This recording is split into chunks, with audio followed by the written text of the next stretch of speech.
All right, we got some exciting stuff to listen to today. Latinos for Trump is number 6 on iTunes under the hip hop category. I love that the hip hop songs are coming out as we watch what appears to be the persecution of Trump. Hip hop culture has always been anti establishment and counterculture. I love to see it going after this crap. Self-hating people just seem to be selling the whole country out and brainwashing anyone who listen, trying to get their support.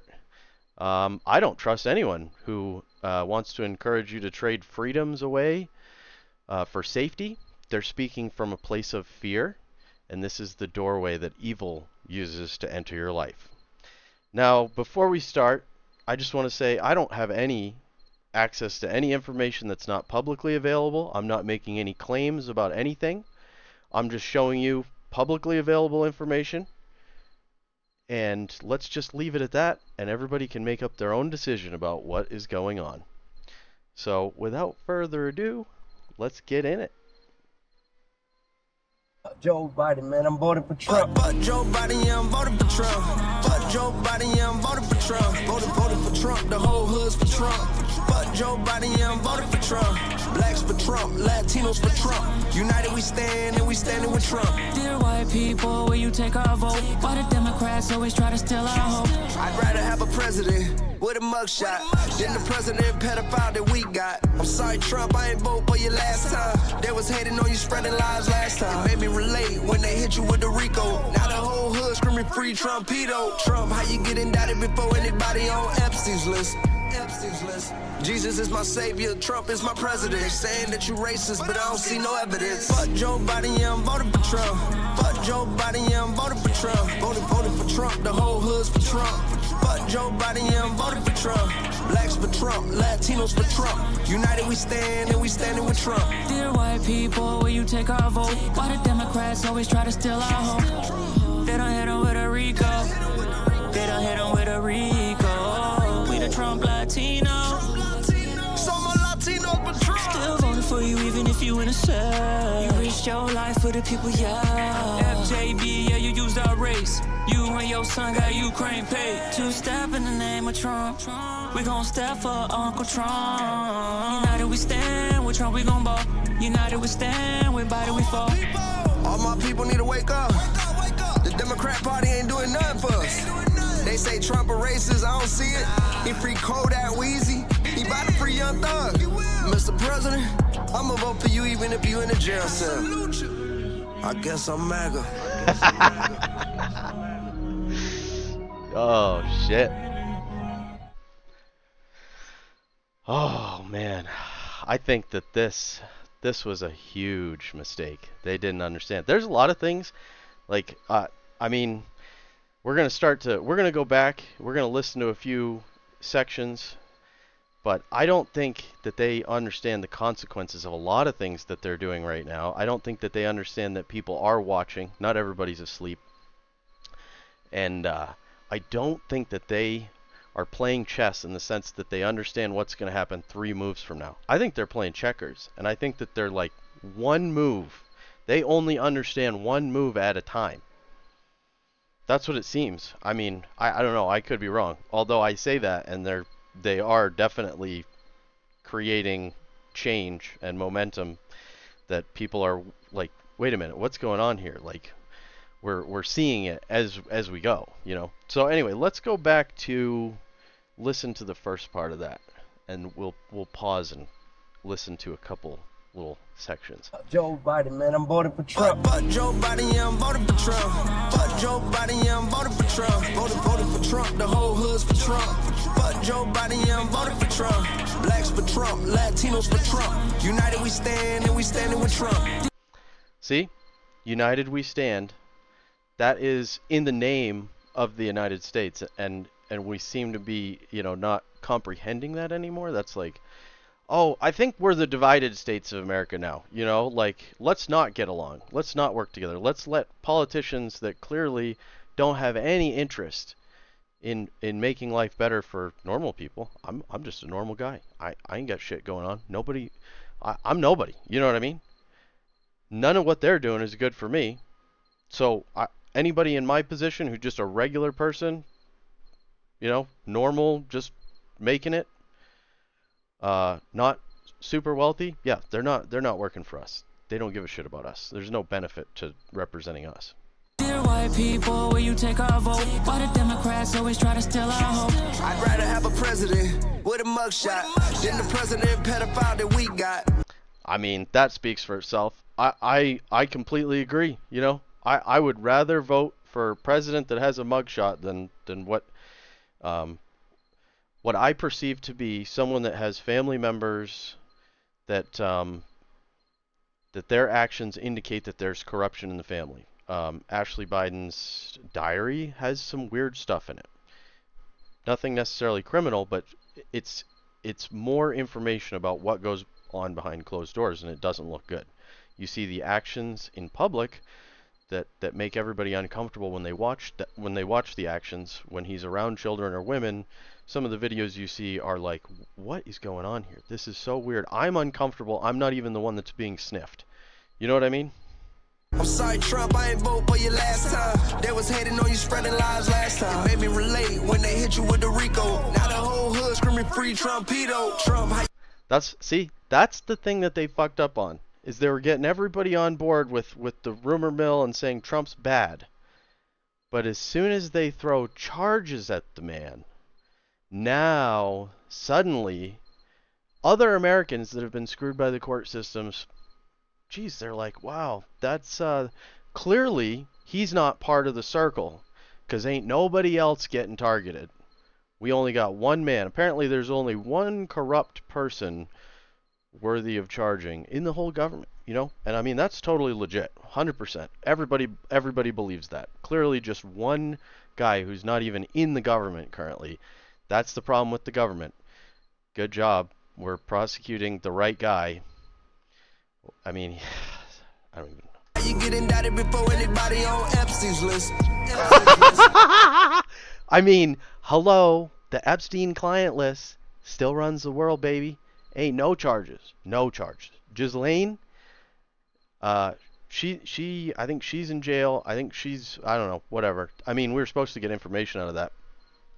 There's been discovery. No further information that I'm aware of has really come out in a meaningful way. It's just being completely ignored. Let's all move on as a country. Another dark chapter, embarrassing history. Best to not look at it. Best to just move on. That's the new American way, is just to forget. Just to forget. Tear statues down, burn books, get rid of information that's inconvenient. And that's how they operate in communist countries, because they don't have three separate branches of government that are supposed to be checks and balances. It's all one big government, and they take all the money, and they own all the businesses, and they own the court systems. So when you're in political positions of power, you don't need to run against people who will beat you, because you can just prosecute them and put them in jail and make them disappear. Jesus is my savior, Trump is my president. Saying that you racist. They hate God too, so this song is gonna trigger a lot of people, and I think it's gonna blow up based on what's going on YouTube, on iTunes. I think this song might resonate with people. I mean, I'm sure there's a lot of people that are gonna hate it too, but this aligns with like what a lot of people are thinking, and like, where are we headed? What is the destination here? I mean, we were fine here, but where we're pointed and how fast we're going toward targets that are very questionable. Some of the things that are going on in the realm of children, in the schools, in the public spaces where normally adult things happen in adult realms, the adult things are being brought out into the realm of children. And if it's just about adults expressing themselves and being free, then keep it in the adult spaces where it belongs. But if the goal of it is to change the culture and how we view our children in this country, it's looking pretty evil, and there's a lot of people that are going to say conspiracy. But you know what? The other thing that started happening is they're using conspiracy, and it's starting to clearly be used when you're onto something. Because in today's world, nobody gives a shit. You can tell 1,000 lies, and no one will care. The lies can go everywhere. They can be broadcast out. They can be on social media platforms, as long as they're lies. But the things that they tell you that are lies that actually have a basis in truth, that's when you'll hear conspiracy theory, or that's what I've started to notice. And that's what we've started to see with people like Alex Jones saying crazy things, conspiracy theory, and then so much of it has been proven right that conspiracy theory is now the indication that you're digging in the right spot. You're getting close. You're getting warmer. Keep digging. Keep going. Keep talking about it. If you're being called a conspiracy theorist, most likely there's some validity to what you're saying, because that is what the machine is attacking, is inconvenient truth that is coming out and informing people who they do not want to be informed. They want people to be uninformed. They want people to be ignorant and in the dark. So, conspiracy theory. That's X marks the spot. But I don't see no evidence. Fuck Joe Biden, yeah, I'm voting. See, so he just said, they say you're racist. I'll just rewind it. Let's go back. Saying that you racist, but I don't see no evidence. Fuck Joe Biden, yeah, I'm voting. People are waking up. Show me the evidence. Leave it in the comments. If you don't like this video, if you don't like it, what it stands for or what I'm saying, then show me the evidence. Because the evidence is to the contrary. Trump has helped out black people. He let a black woman stay in Trump Tower for free when she was having trouble. He employs black people as part of his business. He is not a racist man. He's a businessman, and as far as I can tell, he's doing good shit for everybody in America. He's not focused on one group, whereas others seem to be focused on one group. So I think that that's more racist, to try to single out, divide us up by race. What do they want to do to keep the wars going is keep the gender war going, divide the sexes, keep the race war going. Focus on how many races there are and keep them compartmentalized so that they don't talk to each other, because we're all human beings, right? And then on top of that, you're adding a third filter of now sexual orientation. And now there's more than a handful of orientations. Now there's 52 genders, and how many sexual orientations now? So now you've got everybody divided up into these little tribes, and you're starting to see a return to tribalism instead of nationalism. You're getting tribal behavior in the United States, so you're turning it back into all these divided tribes, and the goal at one point was to consolidate these tribes and stop the wars from happening between them, get everybody to live together in harmony, and they're literally breaking that system that we carefully made. They're unmaking it and going back to the way things were prior to the advancements in culture and society that we made by going down this road. And I think that they're trying to murder nationalism to push globalism. They want to make this a failed experiment and say, see, we told you this was never going to work, when it was intention on their part that destroyed it, not the way that the system works. It's been 247 years. It works. Corruption and death from within, like what happened to Rome and many other great nations. I mean, USSR imploded as well. Okay? Most nations implode. They don't get conquered anymore. Most just blow themselves up, either financially or culture-wise. They either get bankrupt monetarily or bankrupt in the culture sector. We're choosing to do both.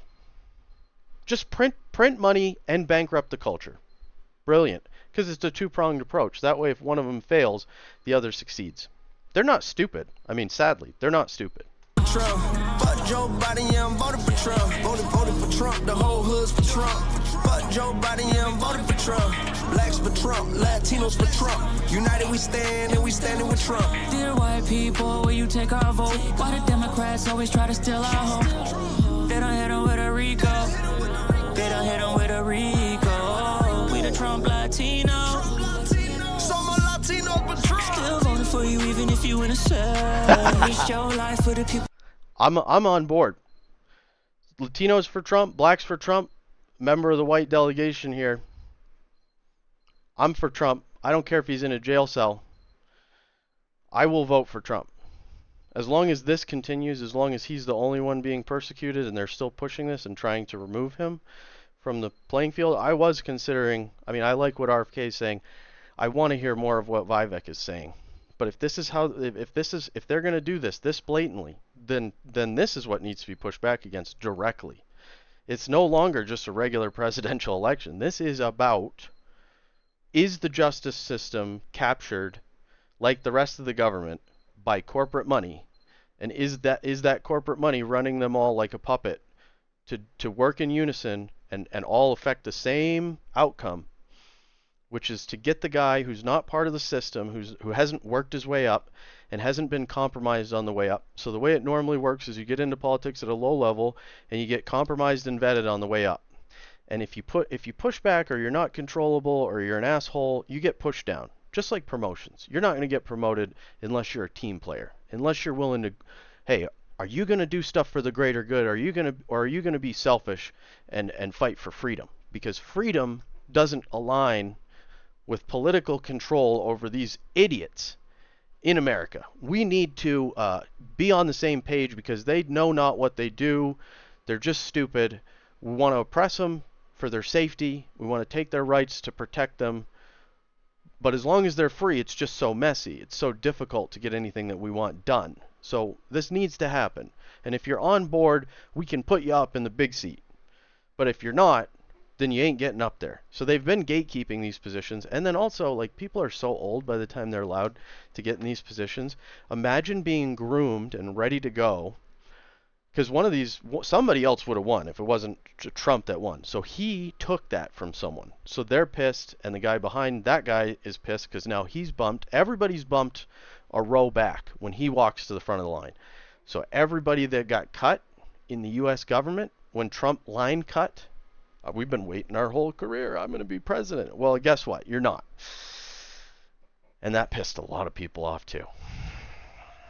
Well, yeah, FJB, yeah, you used our race. You and your son got Ukraine paid. Two-step in the name of Trump. We gon' step for Uncle Trump. United we stand, with Trump we gon' ball. United we stand, with Biden we fall. All my people need to wake up. The Democrat Party ain't doing nothing for us. They say Trump a racist, I don't see it. He free Kodak Wheezy. He bout to free Young Thug. Mr. President, I'ma vote for you even if you in a jail cell. I guess I'm MAGA. I guess I'm MAGA. I guess I'm MAGA.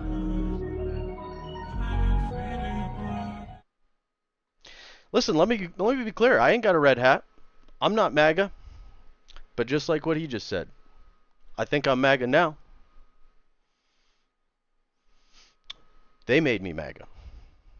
I mean, I like the expression. I just don't. I want to make America great. There's nothing offensive to me about that, unless it's a code for bringing it back to a time where women and minorities were oppressed. I'm not for that. I say make America great again, like it was in the early 2000s when Chappelle was on, and we could talk about this stuff. We could joke about this stuff. Nobody's charging the stage to try to murder comedians for saying factual things and making us laugh about it so that we can understand each other and come together. That whole conversation's been fucking shut down. So I'm MAGA 2000. You know what I mean? Let's go back to like when the conversation was being had, when we could come together and there were certain cultural things that were bringing people of different races together. We could all laugh together at the absurdity of how we interact with each other, and sometimes how shitty we are to each other, because that's also a fact. We have to be present and mindful in order to treat each other well. Because if we just let things happen, our human nature seems to be to oppress others and be shitty to each other. You have to be mindful and realize that you don't want people to treat you like that.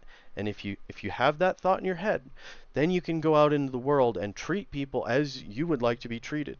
Even if they don't treat you the same way, you're just trying to make a better world. It's not all about just being selfish and getting everything for yourself that you possibly can. That is a super toxic way to live, and it's just fucking sad. Truly sad. So we're getting into, you know, obviously the reaction is done. Now we're going to get into the more serious stuff. We're going to talk about a few other things that I believe. We're going to look at what Joe Biden says is the #1 terrorist threat. We're going to peek at the Epstein flight logs, and we're going to review the actual DOJ paperwork for Trump's charges. United States of America versus Donald J. Trump.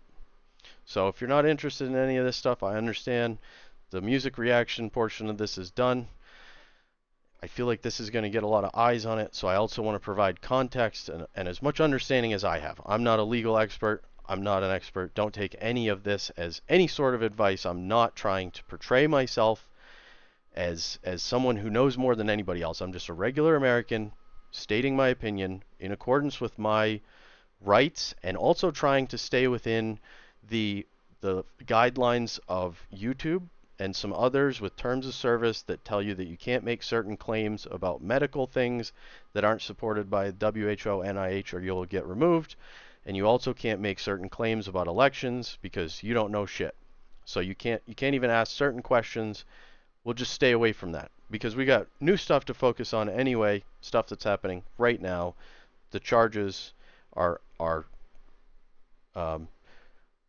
new, independent things that I view as possible corruption that I'm just trying to take a look at, and I feel like there could be some investigations that would be really great to see as a U.S. citizen who wants to believe and understand that my government is not being financially manipulated by billion, million, 100 million to billion-dollar companies, etc. That's all. I just want to make sure that everything is on the level. When you're telling me everything's on the level, and then I see a lot of weird stuff, it just makes me question things. I don't think that there's only one person that has done some corrupt things in the U.S. government, so it's just weird to me that I only see one person getting charged. So anyway, I'm going to talk about a few things. To me, most people look like they're being told they should hate themselves and their history.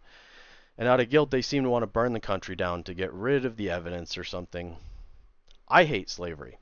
I hate that people oppress other people. But I'm not going to become anti-American because some of our history is embarrassing to look at. I'm not going to be part of making more embarrassing history, specifically to the point that I will not be made to feel afraid or guilty in order to keep me silent so that I will not speak. I will not be silent if I know my silence will make me complicit by allowing corruption to thrive.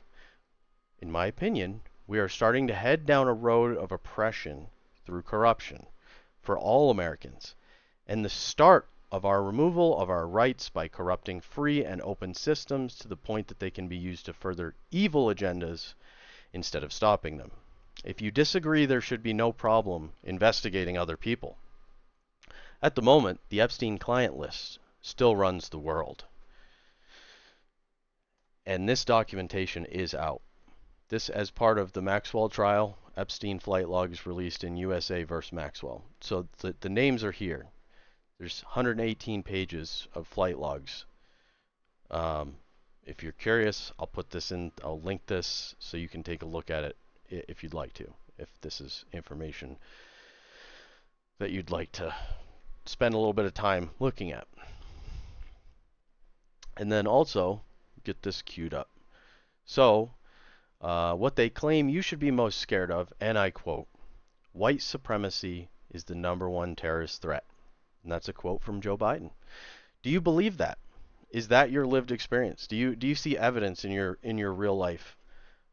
If so, please let me know, because I personally do not believe that white supremacy is running rampant in the U.S. What I see running rampant is corruption and seemingly organized crime type orchestration between what should be separate entities in order to achieve political outcomes that are desirable for those in positions of power, namely not having to run against someone that has the most support on the Republican side.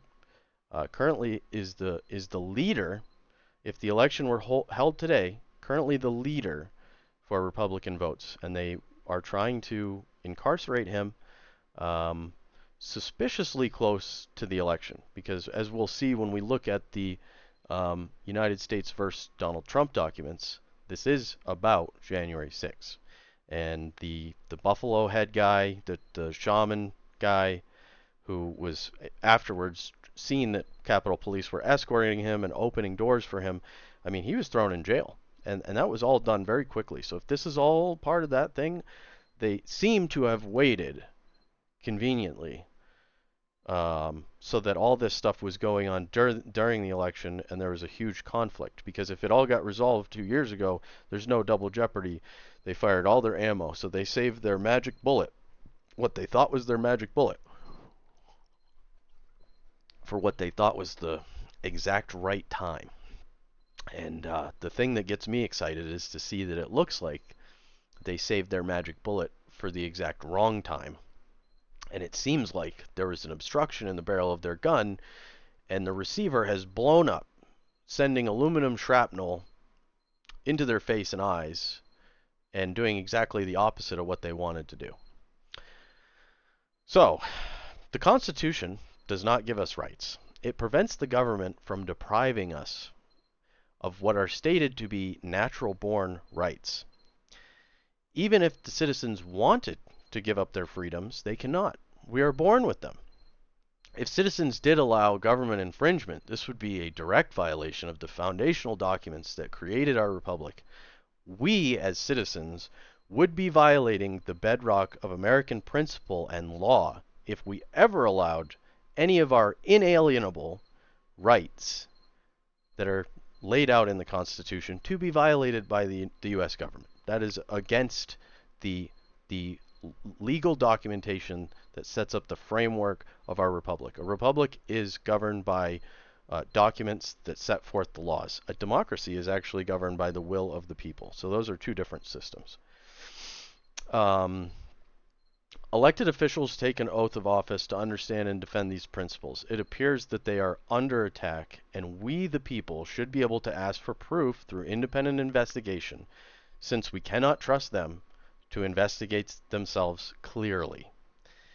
If there were political willpower to do so, which there is not, there are others that the Department of Justice and the judicial branch of the U.S. government should be charging just based on their finances and voting records, specifically voting the government into the pockets of corporate America, from what I can tell.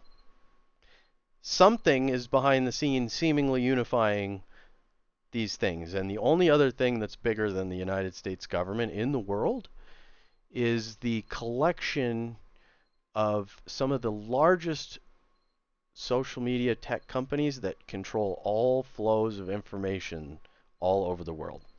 They have a somewhat, between the 6 of them or so, they have a monopoly on global communication through electronic means. So what else could be behind the scenes? I can't even picture anything big enough to create a system of control that could potentially manipulate the U.S. government from above it, right? I mean, again, if you guys have a different idea of what's going on, I would love to hear it, because I'm just trying to figure it out with what limited information some idiot in the woods has. You know what I mean? And you know, they control what's on here, so you can only get so much. Certain things are removed, taken down, so, you know, even if there was, you know, all this supposed racism, it gets removed from the internet. So there'd be no way of anyone knowing that it exists unless you experience it in real life. Obviously, I'm not going to experience it in real life. That's why I am asking for some feedback here. If people see this and have a different opinion, please educate me. I understand that I don't have the perspective of everybody in the world, and I may be wrong according to other groups. So feel free to chime in and let me know, you know, where my gaps in information are. So the truth is, in my opinion, most people don't have much in the way of privilege, regardless of their race. But we can still recognize who seems to have it and who seems to not have it at the top. Most people aren't handed shit. I have also been screwed over by the same court system that can do whatever it wants, and I'm sure that's part of what's resonating with people. Mistakes that you made 20 years ago in your teens are never forgiven, even when you do everything that they say is going to fix it. The courts are just another tool to keep you in line, and we see that Trump is out of line clearly. And I mean, I've had much less of a bad time than I'm sure other people have had. You know, my interaction with the courts did not lead to incarceration or anything like that, but, you know, we watch Netflix documentaries about people wrongly accused. We watch all kinds of, you know, police brutality and just awful things that happen on the streets, in the courtrooms, to all kinds of people, because the courts are not empathetic. They are a system of control. They are a system to keep you where you're supposed to be. You're not supposed to get out of your lane, and if you do, in today's world, instead of calling for a duel when you're offended or anything like that, we've now moved on to using courts to settle any sort of slights or injury that has occurred.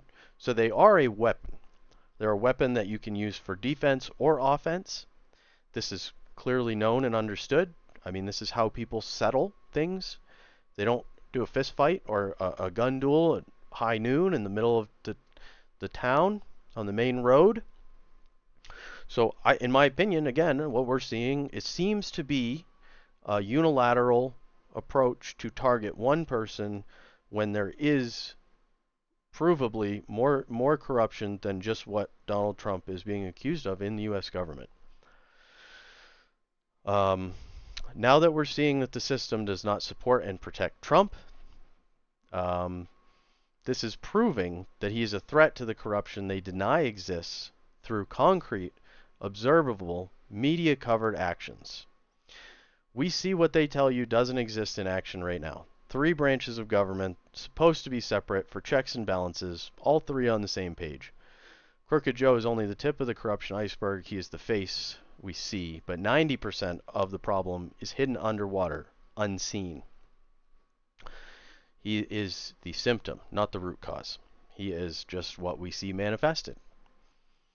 And I think it's safer to elect an outsider who clearly is being persecuted by a system that seems to have some corruption, not sure how much. You know, you can only see the surface, so I'm not sure how far it goes. Maybe it's just surface level. Maybe it's just a little corruption, just a tiny bit on the surface, like a sprinkle of salt.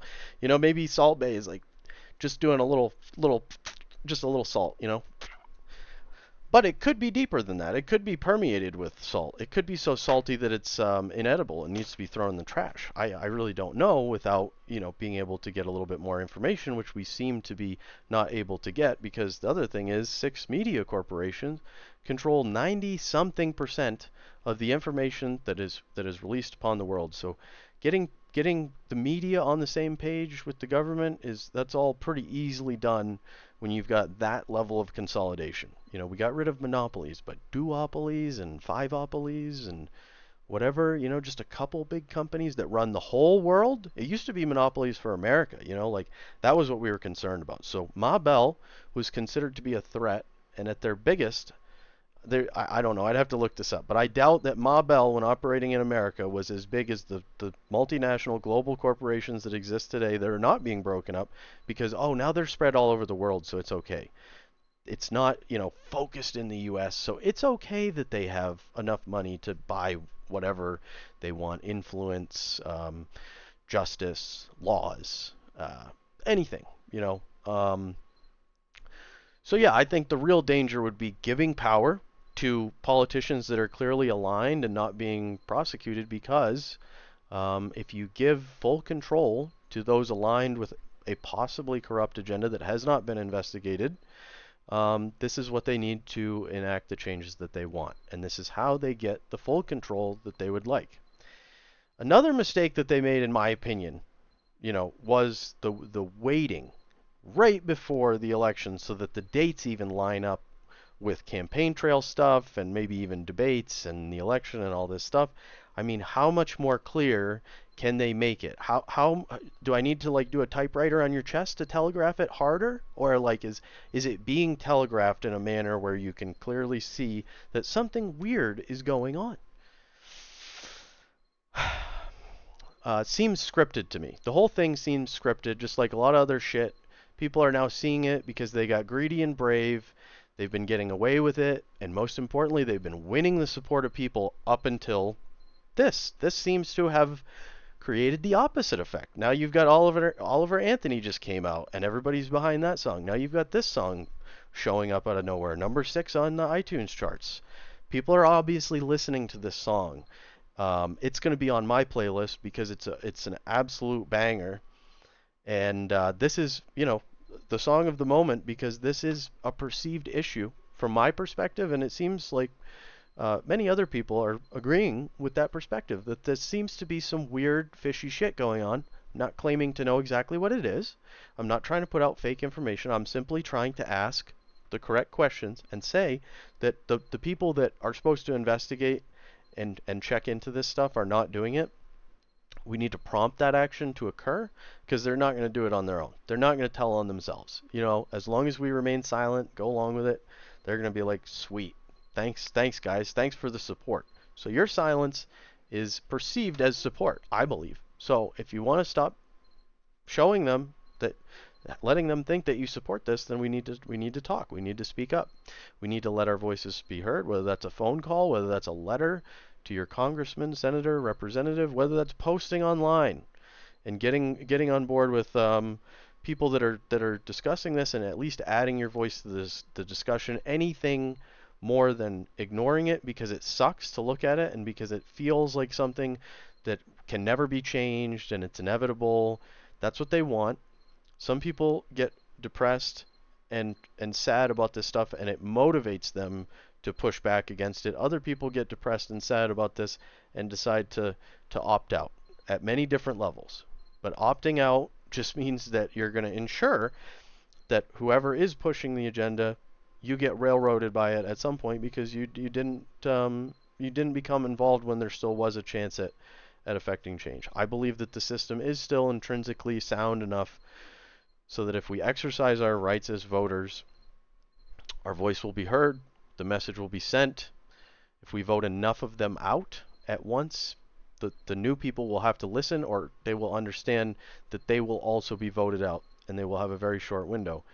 And if we can get good people in here, in the government, and we can get the money out of the election and lobbying systems so that normal people have access to leadership, then the leadership could be representative of the citizenry instead of walking in the door and getting the golden handcuffs put on the way in, because that ensures that you no longer share the problems of regular Americans. That ensures that even if you came in to represent them, you may get tempted. All but the best of us are going to get tempted by that amount of money, where no one in my family ever has to work again if I just go along with the system, and my pockets, the wheels get greased and my pockets get full, and my election campaign thrives, and I become a career politician where I'm not just making my $175,000 a year in salary, but I'm also making all this other money on the side. There's a lot of ways to hide money now. You can even look it up online if you don't understand how to launder money. There's guides online. Like, this is common knowledge. Even uninitiated politicians, with just a little bit of guidance from the internet or from some other people doing it, can figure out how to make money disappear and go in offshore accounts, go in family members' accounts, whatever they have to do to create just enough separation so that it's not prosecutable. That's the goal, to do as much illegal stuff. Allegedly, again, I got no direct proof, so don't let me get anybody fired up like I got anything special to offer, you know. I'm just as in the dark as everybody else. So, I mean, with that said, I would say voting against his accusers would mean, you know, voting against all sitting officials in positions of power in the government who are not standing up against indictments against only one man in the whole of the corrupt government. And I mean, any government is going to have some corruption. So in the whole of this government, which clearly has a little bit more than it had recently, I think, now that we're prosecuting a president, that's been a long time since that's happened, and the few times it's happened have been very serious, and it's been a very clear road to them being done. This is now the third or fourth time that he's surrendered himself. The other ones, I mean, if I file a false police report, I get in trouble. That would be chargeable. I again, the court would take me to task. But Hillary Clinton, and this is you can look this up. It's been traced back to her that she funded the creation of the Steele dossier, which then led to the whole, you know, impeachment thing about the Russian collusion, which turned out to be completely unfounded. The CIA was involved. There was one FBI agent who was charged. He lied on the FISA warrant. But everybody else got away with it because there was confusion. There was enough confusion so that the separate parties didn't know what was going on. And even though they're trying to accuse Trump of collusion, none of the internal colluders that were colluding against Trump None of them got charged with collusion. So that's, again, really weird. And maybe I'm wrong. Maybe there was no collusion, but the information on the internet says that there was internal collusion to make these charges stick, to make this investigation go forward. And then after 2 years of investigating with a dedicated team, they still couldn't get enough dirt to get the job done. There was no substance behind it. So as far as I'm concerned, the courts confirmed what I'm saying. There's no substance to it. Otherwise, he would have been charged with it. This is how the legal systems work, as far as I know. So yeah, they just don't want the trend, we all wind up in jail challenge to go viral. So they don't want to start prosecuting too many government officials, because God forbid that took off and there was any sort of, legitimate investigation in an unbiased manner to what corruption is occurring in the government without any sort of bias or favoritism. We're just going to investigate everybody who's got suspicious things, anything that looks suspicious. If you've been in office for 4 years, making $175,000 a year, and suddenly you're a multimillionaire, that's questionable. I'd like to know, how that happened. I'd like at least an explanation. As a public servant, you should be willing to open up your finances and explain to me how, sitting in an elected position, you suddenly started making millions of dollars when previously you were not doing that. It's not a business. It's not, like, if you want to be a public servant, we should make it so that you cannot get rich doing it. Because giving people money and power just makes it too appealing for greedy, morally bankrupt type people that's all they want out of life. And if they see how shitty the political system is and how easy it is to go down the dark, to become part of the dark side and benefit from being, in the darkness, that makes it appealing to the wrong type of people. Those are the people that you don't want to be in charge. You want people that really don't want to exploit everybody and control everybody. People that don't lust for power. Almost like someone who's like, I don't want to do this, but I love my country and I love people, so I'll put up with this darkness and trying to wade through the swamp with snakes and poisonous shit all around me, branches trying to kill me. I'll do it. But only for the greater good, not because I'm trying to become part of that system, because I lust for the same power that the swamp gives everyone else, like, give me a break.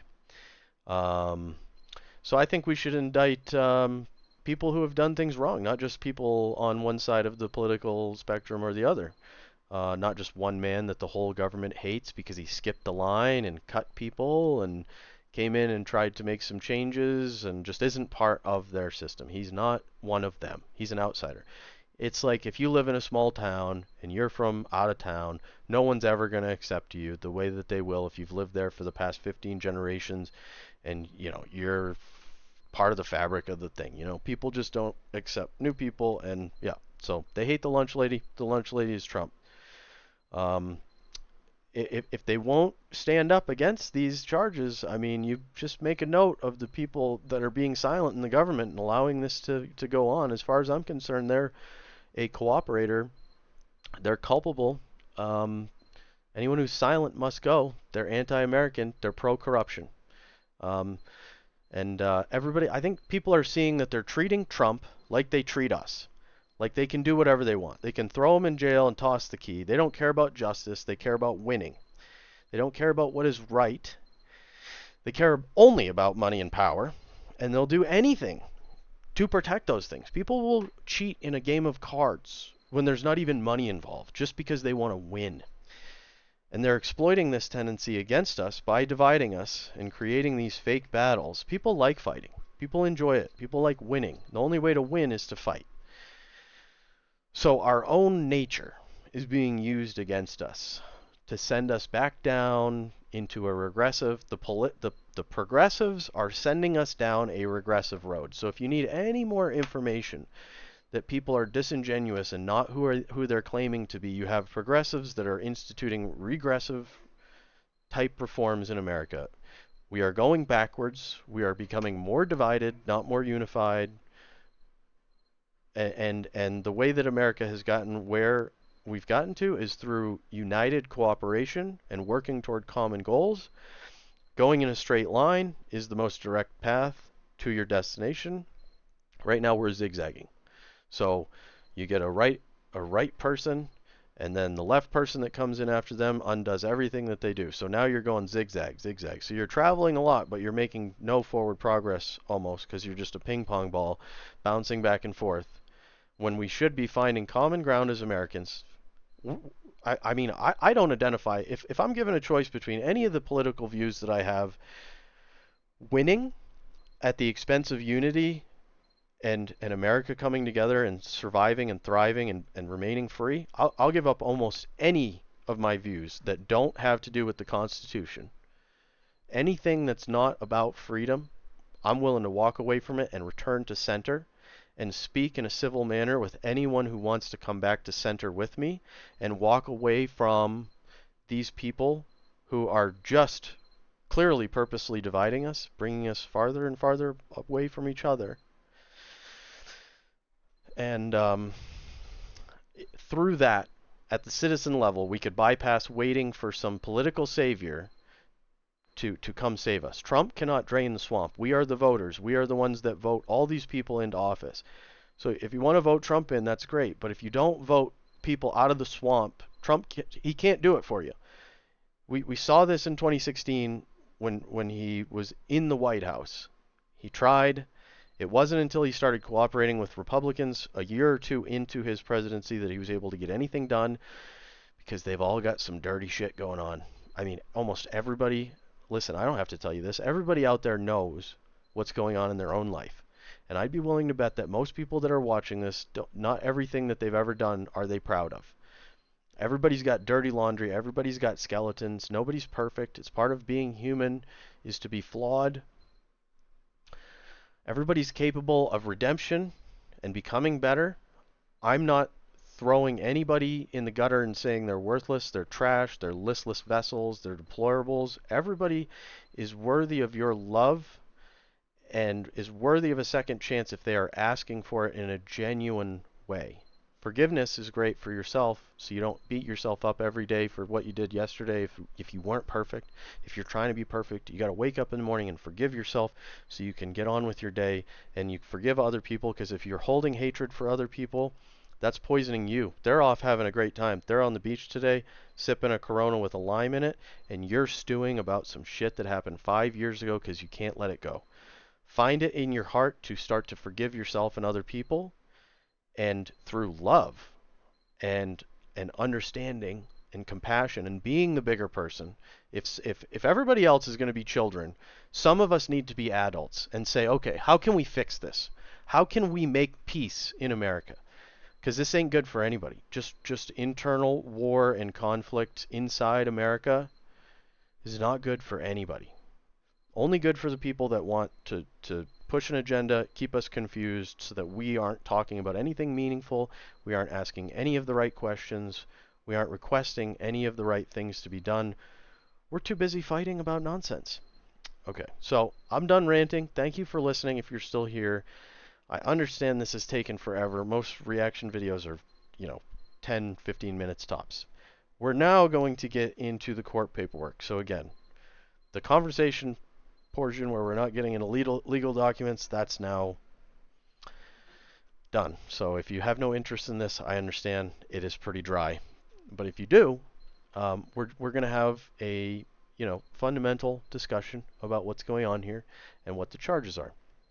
So in this document, they're listing 4 counts: conspiracy to defraud the United States, conspiracy to obstruct an official proceeding. 3, obstruction and attempt to obstruct an official proceeding. So that's a duplicate, but the RICO conspiracy, that's separate. And then conspiracy against rights, that's charge 4. So conspiracy to defraud the United States government, that's basically saying he was trying to disenfranchise the U.S. American voter from being able to have their votes counted, thus defrauding the United States. The official obstruction of official proceeding was his request to investigate the ongoing election, which they wanted to just push forward and and close the case and move on.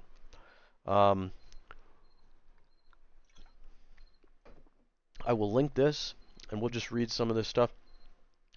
So the number one just said he lost the presidential election.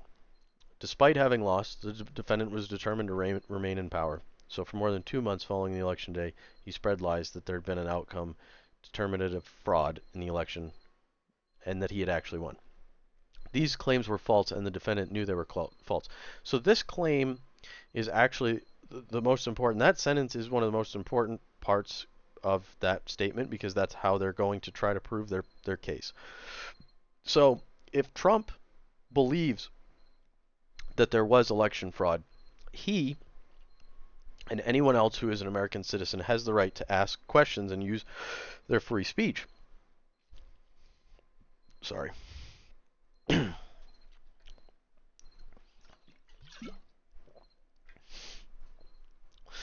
So, if Trump genuinely believed that there was election fraud and was asking for just an honest investigation because he held truly and deeply the personal belief that there had been some weird stuff going on that he just wanted someone to look at and investigate before this was all closed up. If they cannot prove that because his advisors were telling him that the election was legitimate and he believed them and then was continuing down this path not in good faith. If he was going down this path and asking for an investigation because he truly believed that there was election corruption, there were missing votes, and he believed that he won, then this case will not stick. So this will be the crux of the argument. If they can prove that Donald Trump was advised and should have known that the election was valid and there was no corruption, and he then proceeded with demanding an investigation on false pretenses and was trying to obstruct the election that he knew to be valid and correct and transparent. If he was then trying to deny something that he understood to be valid, now this is where the Espionage Act charges they get traction. Because now he is manipulating the system. He's not just honestly and openly requesting something that is within the scope of the system. It's the right of someone involved in an election to ask for an audit if they feel like something untoward was done. But the defendant repeated and widely disseminated them anyway, even though he knew they were false, to make knowingly false claims appear legitimate, create an intense national atmosphere of mistrust and anger, and erode public faith in the administration of the election. 3. The defendant has a right, like every American, to speak publicly about the election and even to claim falsely that there had been outcome determinative fraud during the election that he had won. He was also entitled to formally challenge the results of the election, though through lawful and appropriate means, such as by seeking recounts or audits in the popular vote in states or filing lawsuits challenging ballots and procedures. Indeed, in many cases, the defendant did pursue these methods of contesting election results. His efforts to change the outcome in any state through recounts, audits, or legal challenges were uniformly unsuccessful. Again, that doesn't prove anything one way or the other. Just whatever happened as a result of the investigations, it was not shown that there was any issues. Okay, so number 4. Shortly after election day, the defendant also pursued unlawful means of discounting legitimate votes and subverting election results. In doing so, the defendant perpetrated 3 criminal conspiracies. Conspiracy to defraud the United States by using dishonesty, fraud, and deceit to impair, obstruct, and defeat the lawful federal government function by which the results of the presidential election are collected, counted, and certified by the federal government in violation of 18 U.S.C. 371. So that is the first charge. 371. Count 1, 371. B. A conspiracy to corruptly obstruct and impede the January 6th congressional proceeding at which the collected results of the presidential election are counted and certified. The certification proceeding in violation of 18 U.S.C. 1512K. And C. A conspiracy against the right to vote and to have one's vote counted in violation of 18 U.S.C. 241. Each of these conspiracies, which built on the widespread mistrust of the defendant, the defendant was creating through pervasive and destabilizing lies about election fraud, targeted the bedrock function of the United States federal government, the nation's process of collecting, counting, and certifying the results of a presidential election, the federal government function. So, again, I want to be clear.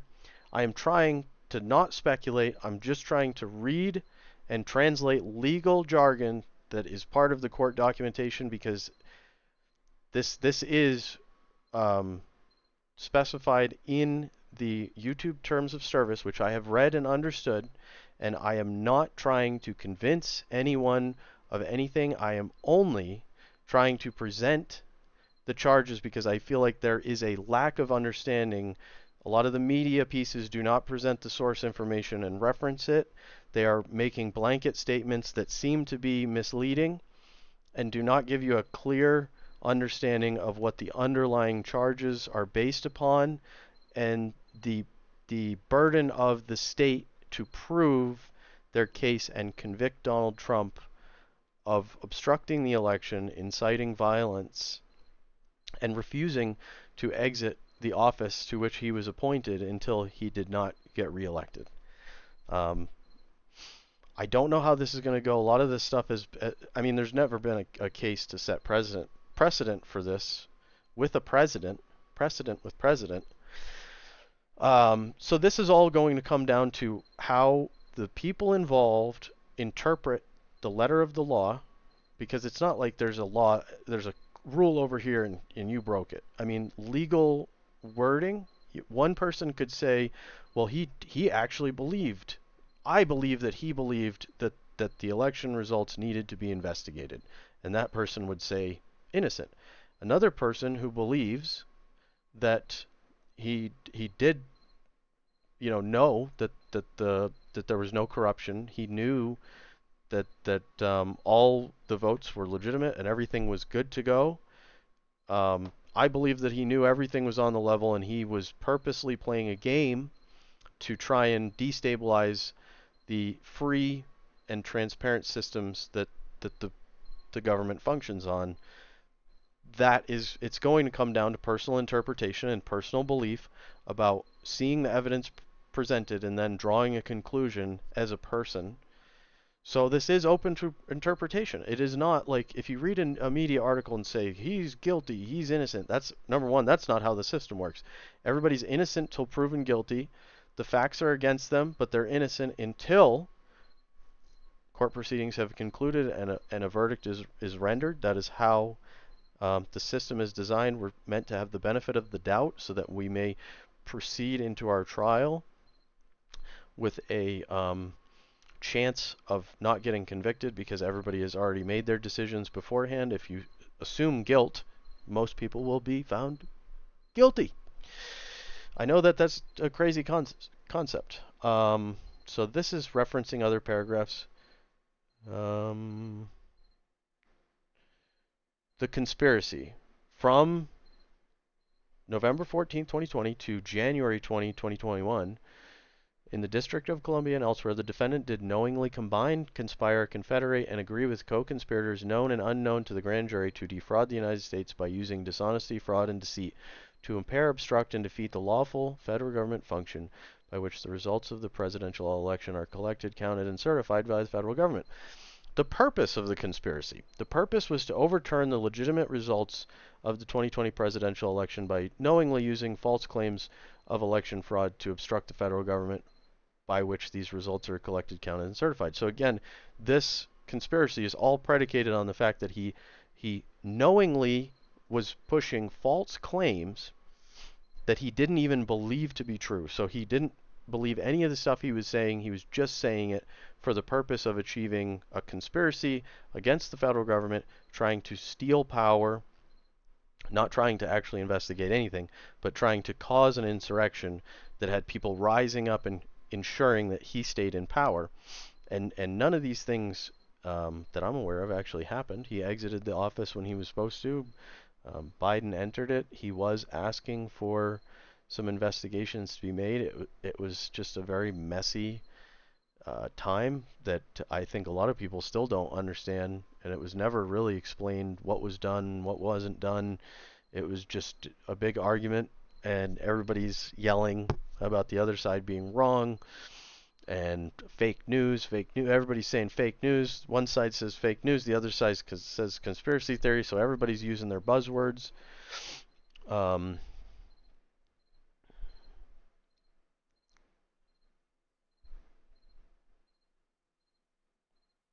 yeah. So he wanted to overturn the legitimate results. He didn't want to uncover legitimate results. He wanted to overturn the legitimate results. So it's saying instead of the honest approach, what he was claiming he was doing, I believe that there's some things that need to be investigated. They're saying I'm just Donald Trump, I'm just doing this in order to get a result that I want. I don't like that I lost. So now I'm making people falsely investigate things and destabilizing the U.S. government. That's the basis of their argument.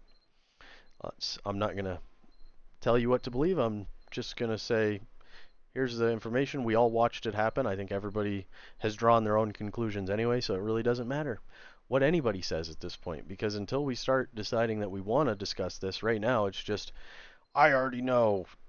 Some people are saying, I already know he's innocent. Other people are saying, I already know he's guilty.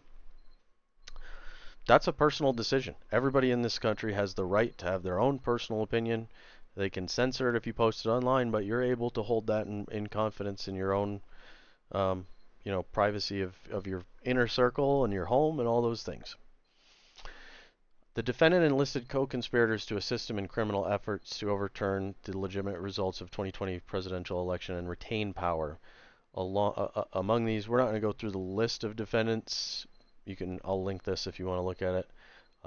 Then they define federal government function. They usually do this in legal documents because the legal definition is generally different than what people are going to read. This is going to be worded in a certain way, even down to the punctuation can make a difference. A comma or a period can change whether something is interpreted as being and or. So two things, if you put on red shoes and you wear a blue shirt, depending on how you punctuate that can either say, oh, well, in order to be guilty, you need to have red shoes and a blue shirt, or whatever I just said.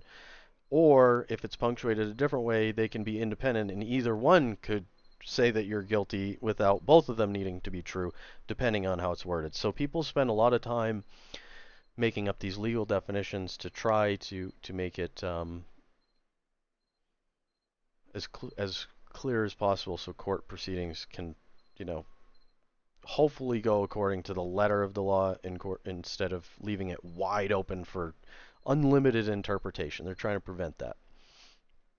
Manner and means. The defendant's conspiracy to impair, obstruct, and defeat federal government through dishonesty, fraud, and deceit, including the following manner and means.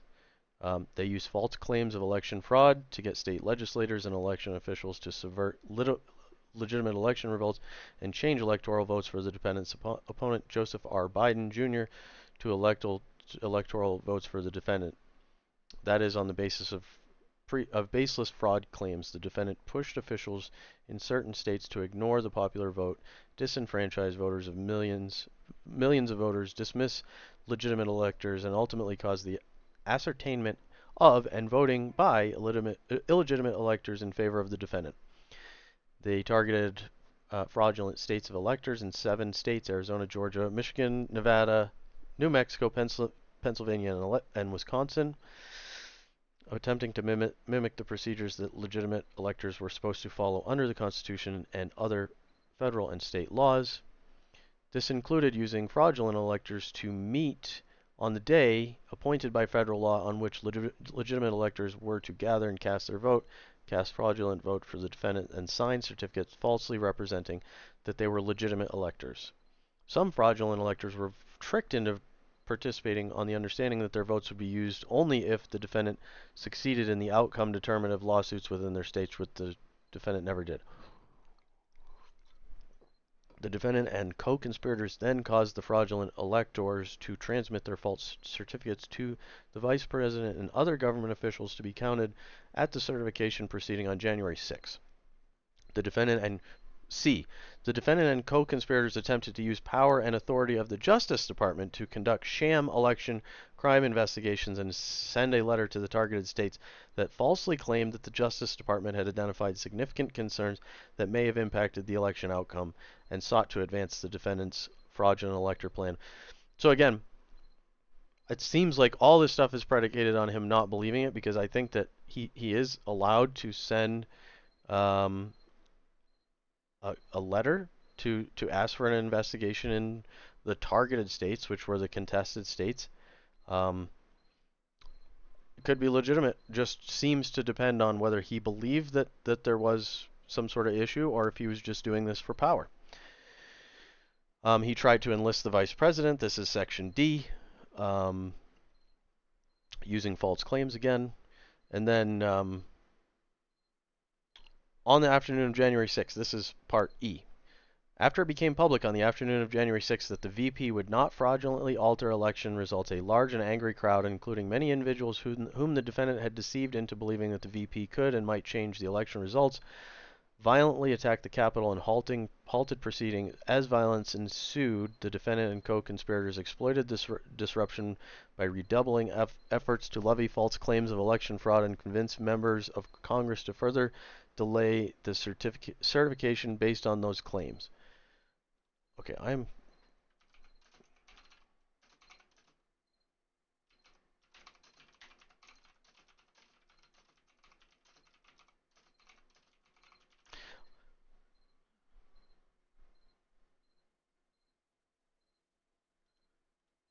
So I think this is going to be another hotly debated topic. Fact check. Let's try to get a source that's not. Okay, let's see what PolitiFact says. Sometimes they actually are pretty, like...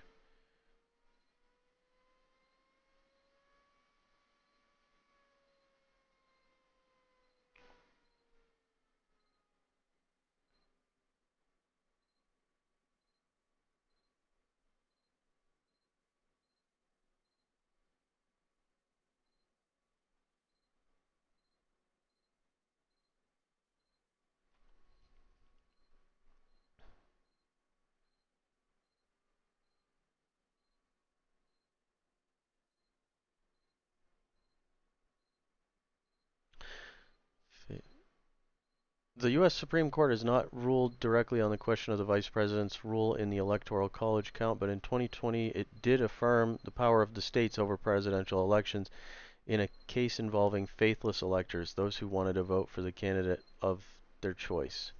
Their faithless elector ruling rests on the assumption that states have near total control over the selection of their electors. If Trump focused on fraudulently chosen electors, if there were evidence of massive fraud on a scale that would flip the results, there might be legal grounds for Congress to act. But in lawsuit after lawsuit, no judge has found any evidence to back up that allegation. In explaining why he would vote to affirm Electoral College results, Senator Ben Sasse, Nebraska, cited a Trump-appointed judge who threw out a challenge in Pennsylvania. Calling an election unfair does not make it so. Charges require specific allegations and then proof. We have neither here, Sasse wrote on December 31. But again, that would only grant Congress the power to do something, not the Vice President. Pence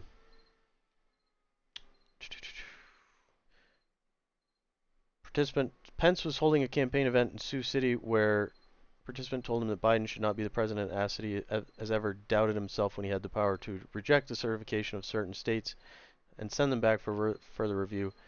Pence believes the issue continues to be misunderstood. I know by God's grace I did exactly what the Constitution of the United States required me of that day. I kept my oath.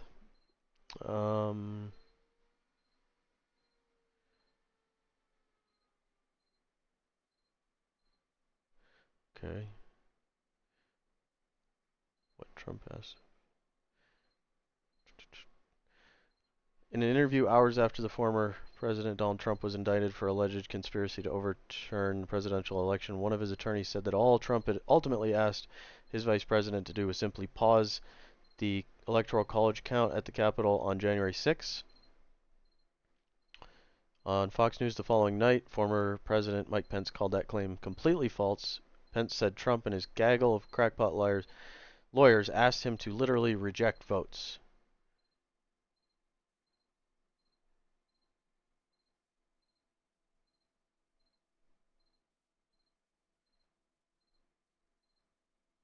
Trump said, let's see.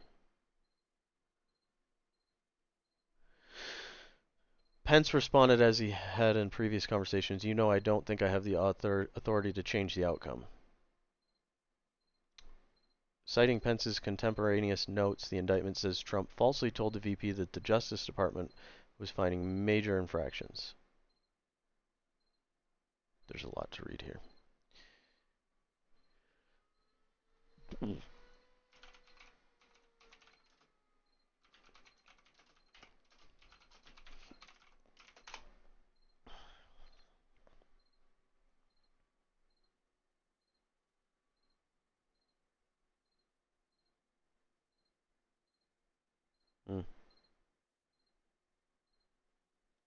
I'm not an expert on this section of the Constitution.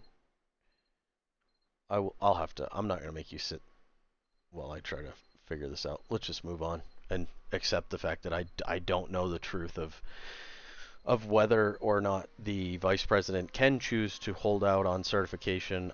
I'm not going to speculate on what was said. It's all, the internet knows way more than me. It's posted. I'm just reading stuff off the screen. I'm not trying to make any sensational claims. Just trying to piece the evidence together that's available publicly for all of us. I don't want to get taken down. You know what I mean? I'm trying to play by the rules while also highlighting some things that I consider to be very important for all Americans. So that's the end of that. Defendant's knowledge on the falsity of his election fraud claims. This is where they're going to lay out why he knew that it was false. The defendant, his co-conspirators, and their agents made knowingly false claims that there had been outcome determinative fraud in the 2020 presidential election. These prolific lies about election fraud included dozens of specific claims that there had been substantial fraud in certain states, such as that numbers of dead, non-resident, non-citizen, or otherwise ineligible voters had cast ballots, or that voting machines had changed votes for the defendant to vote for Biden. Their claims were false, and the defendants know that they were false and false. In fact, the defendant was notified repeatedly that his claims were untrue, often by people on whom he relied for candid advice on important matters and who were best positioned to know the facts. He deliberately disregarded the truth, for instance. So it sounds like they're not just trying to say that he didn't believe. They're going to say that he was so there's something called a reasonable person test in law. If you have a dispute, then the consensus is based on what would a reasonable person understand this sentence to mean, and that's how it's written. Is for a reasonably competent person, your average American reads a sentence or a law, what's your understanding of it? And that is how it is interpreted if there is ultimately confusion, and that's why you have a jury as well for the reasonable person test, and that's jury selection. The things that they're trying to suss out is, are you a reasonable person? Are you capable of being reasonable? Do you have some sort of thing that compromises your beliefs, where you believe in something so crazy that you have to be taken out of the mix because you're not a reasonable person? Your beliefs are not founded on reality, and you're just not fit for jury duty and deciding the fate of other people. So they're claiming, for instance, the defendant's vice president, the senior leaders of the Justice Department, the Director of National Intelligence, the Department of Homeland Security, Cybersecurity and Infrastructure Security Agency, CISA, senior White House attorneys, senior staffers on the defendant's 2020 re-election campaign, state legislators and officials, state and federal courts. So, without speculating on the legitimacy or veracity of any of these claims, this action, independent of any sort of decisions about this type of stuff, if you believe the conspiracy that they're trying to accuse him of, is him being part of the conspiracy.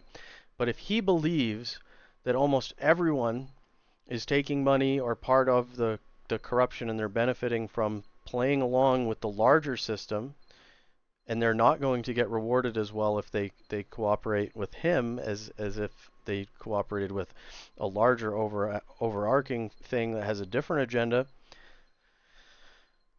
then I could see why you could argue that he didn't believe it, because he believes that the conspiracy went very deeply and was part of the fabric of the government and was at the state level and the federal level and at the local level where the votes were even being counted in towns and cities, and he seemed to believe that it was widespread. I'm not going to speculate because that would be not allowed, so I don't have an opinion. I'm just saying, they're claiming that he should have believed all these people. Well, if fundamentally he doesn't believe anybody because he thinks that the system is not fair and transparent, then why would he believe these experts if he doesn't think that they have his interests at heart? If he believes that he's the only one that has his own interests at heart and he doesn't put his faith in anyone but himself, then his agency is based on his own decision making, which is, I think, a pretty rational thing to do. I don't offload my decisions, important life decisions, off on anybody else. I make them myself because I have to live with them. So you can advise me all you want. You can tell me what you think, but ultimately it's going to come down to what I think, and that's what I'm going to make my decisions, and my behavior is going to be reflective of my own personal opinions, not the opinions of others. And I know that that's not what everybody does, but that is what I do, and it makes sense to me. So that's how I'm explaining, what I'm reading is through the lens of my lived experience, through my eyes, through my ego-driven trip through this life where everything seems I'm the center of the universe as far as I can tell, because this movie's being played from my perspective, and everybody's got that same issue as far as having perspective and understanding other people, because the truth is that you have to work to try to understand the perspective of other people. You are in first-person perspective. Okay, next one. 12. The defendant widely disseminated his false claims of election fraud for months, despite the fact that he knew in many cases had been informed directly that they were not true. The defendant's knowingly false statements were integral to his criminal plans to defeat the federal government function and obstruct certification and interfere with the others' right to vote and have their votes counted. He made knowingly false claims throughout the post-election time period, including those below that he made immediately before the attack on the Capitol on January 6th. So this portion, if he gets convicted on this, then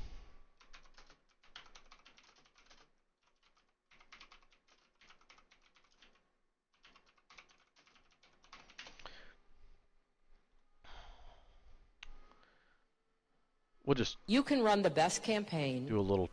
You can even become the nominee. Just a little bit. And you can have the election stolen from you.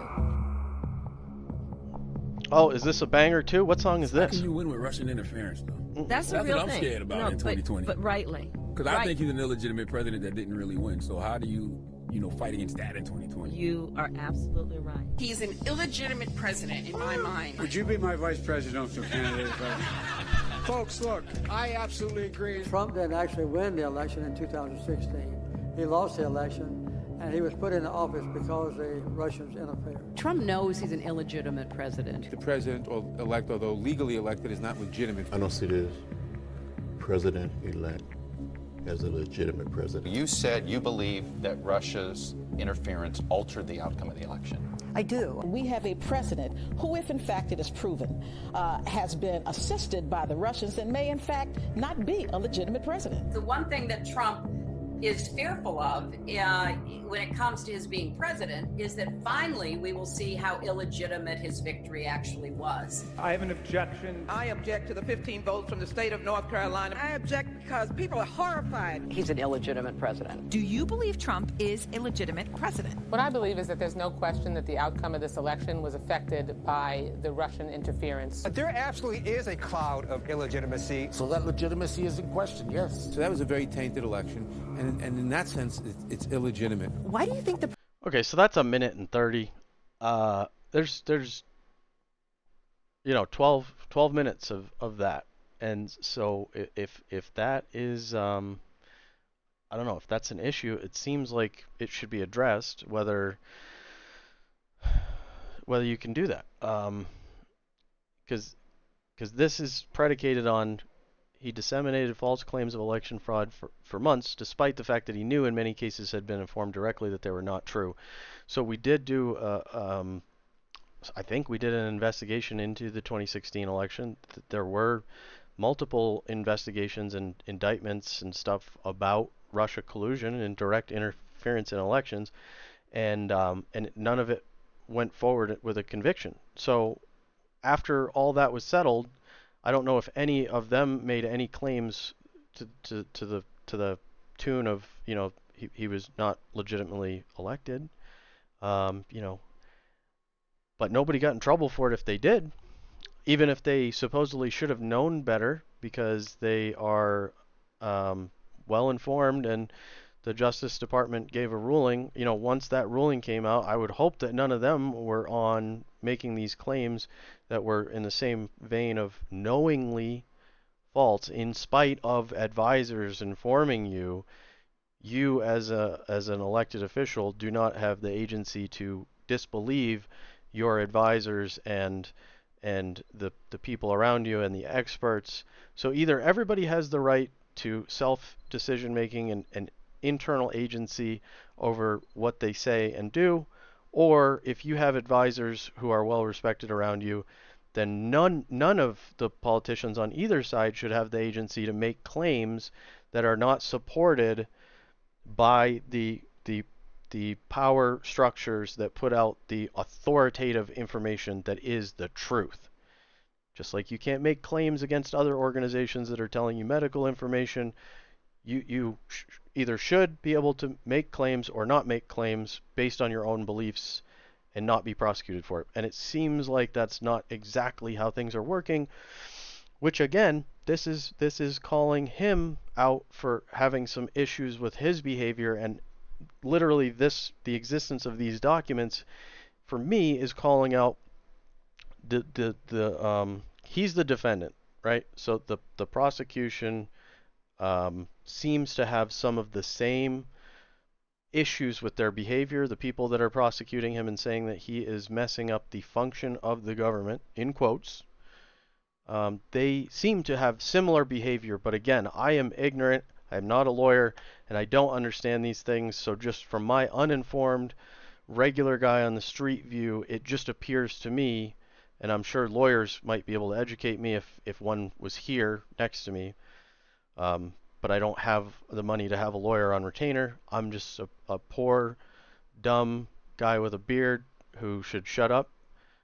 But I don't want to shut up because I'm concerned about things, and I have questions still that I don't feel like have been given due consideration. And I also, wish that we were allowed to speak a little bit more freely about these things and ask some questions, and that asking questions weren't against the terms of service of some of these media platforms that are turning into the town square. I can't go out in public and have these conversations, so this is where we're having these conversations, and it's very frustrating to feel like I have to be constantly vigilant that I don't accidentally make a claim that I don't want to make that is against, but just through talking about the subject matter, you're repeating phrases of other people who have questions. So I just don't want to make it seem like when I have a question, and I know this is probably boring as shit for you guys, but I'm just trying to cover my ass and just say I am only recounting the questions that others have that are being discussed as a result of this paperwork, and then adding the fact that I'm not talking about the election, but this paperwork and this trial makes me wonder why other people who have done the same things don't receive an indictment for the same behavior when they should have known better, apparently. And this is not a conviction, so if we're going to indict people for this behavior, then it should be fair, and I think that you should indict anyone who's engaged in this behavior and let the legal system make decisions against each party, not just have one party have a decision made against them and then not follow up and use that legal precedent to also hold other people to the same standard.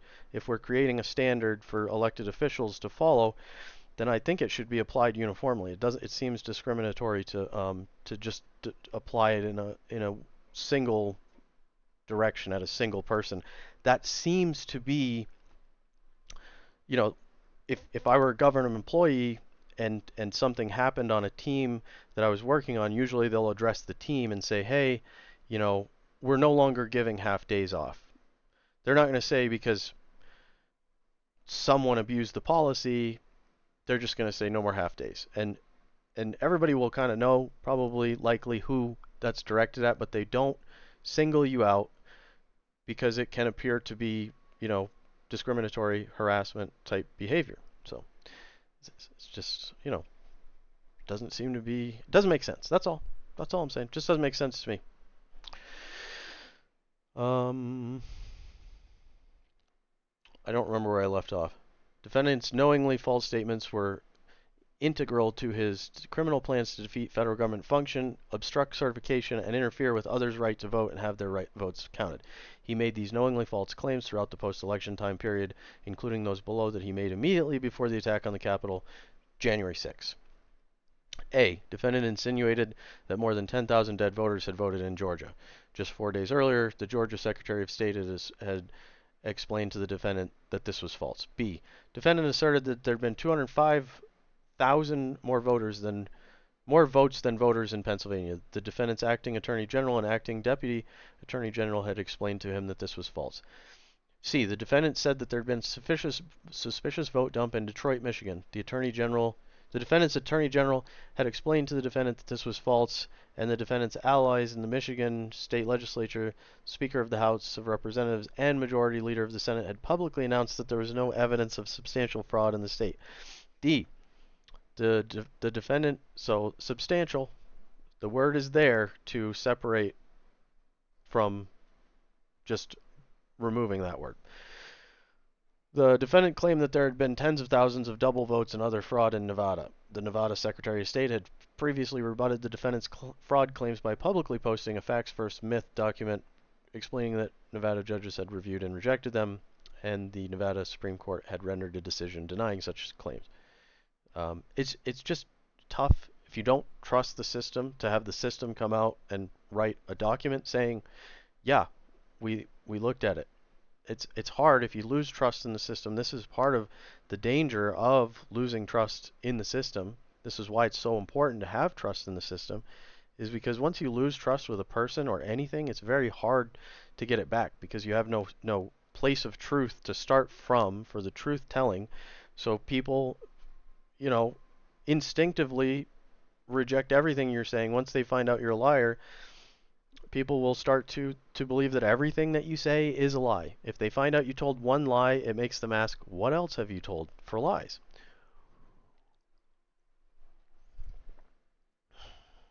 The defendant said that more than 30,000 non-citizens had voted in Arizona. The defendant's own campaign manager had explained to him that such claims were false, and the Speaker of the Arizona House of Representatives, who had supported the defendant in the election, had issued a public statement that there was no evidence of substantial fraud in Arizona. The defendant asserted that voting machines in various contested states had switched votes from defendant to Biden. The defendant's attorney general, acting attorney general, and acting deputy attorney general all had explained to them that this was false, and numerous recounts and audits had confirmed the accuracy of voting machines. So this is another, just my opinion on voting machines, okay? So the election is supposed to be fair, transparent, and understandable for the average citizen. I do not believe that the average citizen is capable of writing the computer code that runs these machines. So your average citizen can understand a paper ballot being voted and then counted by hand and then placed in an already counted box.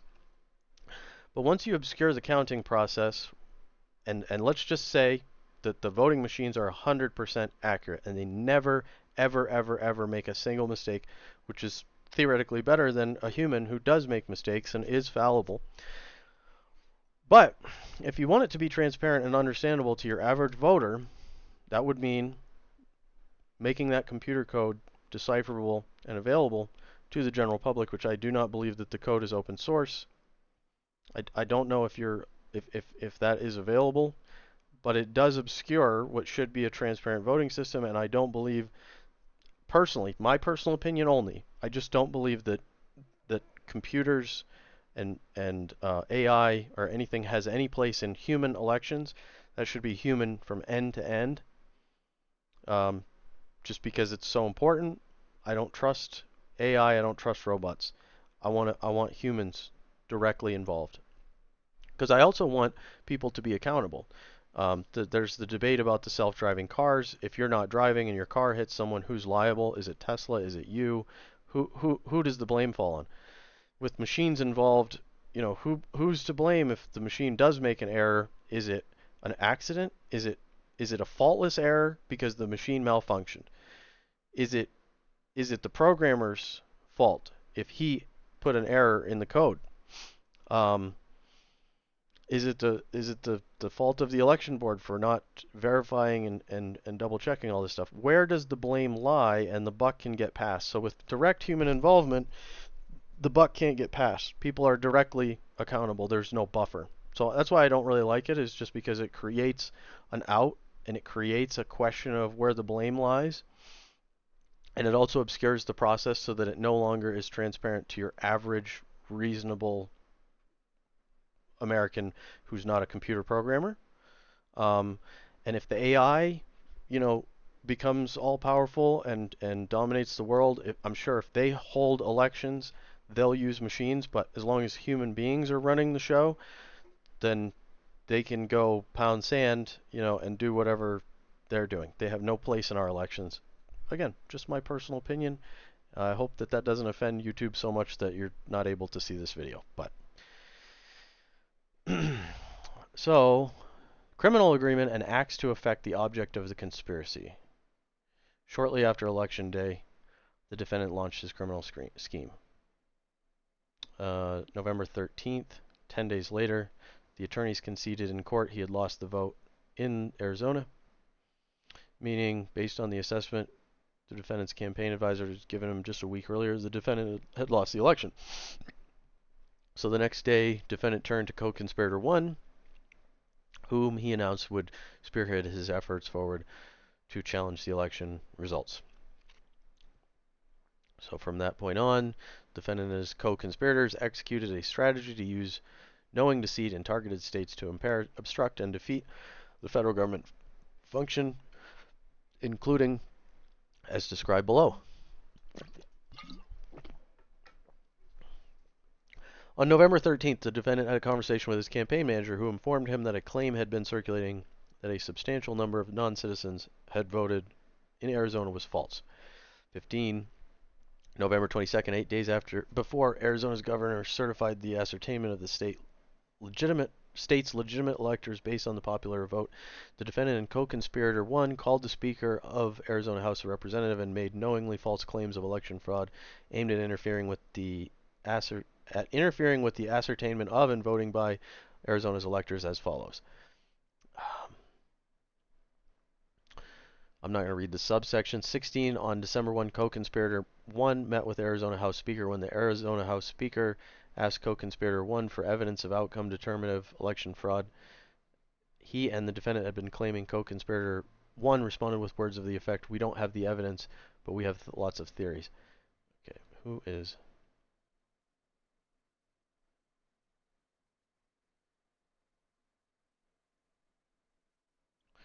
Co-conspirator 1, an attorney who was willing to spread knowingly false claims and pursue strategies that the defendant's 2020 re-election campaign attorneys would not.